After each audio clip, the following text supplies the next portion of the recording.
Good afternoon आपण समस्त को मो तरफ नमस्कार। आशा करुच्ची आपण माने समस्ते भलरे थिबे। ताले चलंतु वीडियो आरंभ करिवा। किंतु वीडियो आरंभ करबा पूर्वरु आपण मानक भितर कहि जदि आज मो चैनल ले नुवा थांती ताले प्लीज प्रथम चैनल टी सब्सक्राइब कर दियंतु, पाखरे थिबा बेल आइकन को क्लिक करंतु, जहा फल रे मो नुवा नुवा वीडियो रो नोटिफिकेशन आपण मानक पाखरे खूब शीघ्र पहुंची जिवो। ताले चलंतु वीडियो आरंभ करिवा। जीवन रे निजको काहा सहित तुलना कर नाही। जीवन एक अनन्य यात्रा। एथिरे सफलतार पथ समस्तंक पई भिन्न। तेणु निज पथरे विश्वास रखंतु एवं तुलना करिबारु दूरे रुहंतु। जीवन रे सफलतार पथरे चलिबा आम समस्तंकर स्वप्न, किंतु प्रायतः आमे अन्य मानक सहित आम जीवनर तुलना करिबा आरंभ करिदेउ। एपरि परिस्थिति रे आमे आमर प्रकृत खुशी हराई थाउ। प्रसिद्ध भक्ति गायक एवं आध्यात्मिक गुरु जय किशोर जी जीवन रे तुलना न करिबा पई एक गुरुत्वपूर्ण वार्ता दैछंती, जहा हमकु आम जीवन को बुझिबा एवं बंचिबार उपाय उपरे एक नूतन दृष्टिकोण प्रदान करे।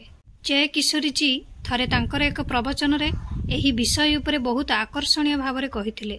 से कहिथिले जीवन एक पुस्तक परी, जेउथिरे समस्तंक कहानी भिन्न। तुमे तुमर कहानी को निज ढंगरे बंचिबा उचित एवं अन्य काहार पुस्तक सहित निजको तुलना करिबा उचित नुहे। निज जीवन को अन्य मानक सहित तुलना करंतु नाही। निज जीवनर प्रत्येक मुहूर्त को निज ढंगरे बंचंतु।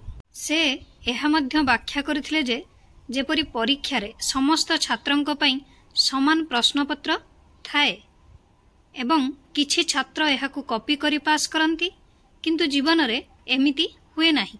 प्रत्येकंक जीवन परिस्थिति संघर्ष एवं अभिज्ञता भिन्न। सेथिपई जीवन रे काहा सहित निजको तुलना करिबा निरर्थक। जीवन रे सफलता पाइबार कौनसी गोटिए उपाय नाही।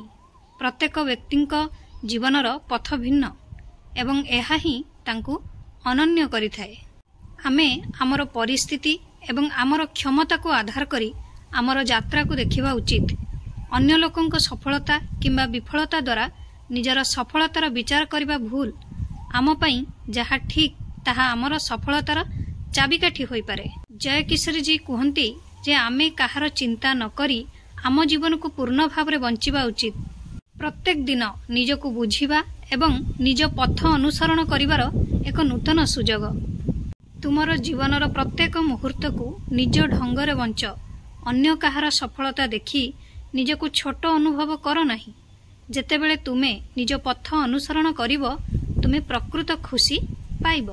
तांको कथारू स्पष्ट हुए जे सच्चा हृदय रे जीवन यापन करिवार अर्थ हेउछि आपणक भितरे थिबा स्वर को सुनिबा एवं सेही अनुसारे कार्य करिबा।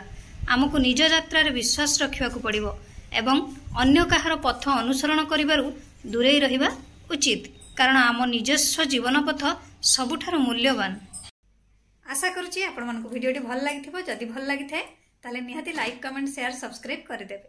मते ताले विदाई दियंतु। पुणी देखा हबो नेक्स्ट वीडियो रे। नमस्कार।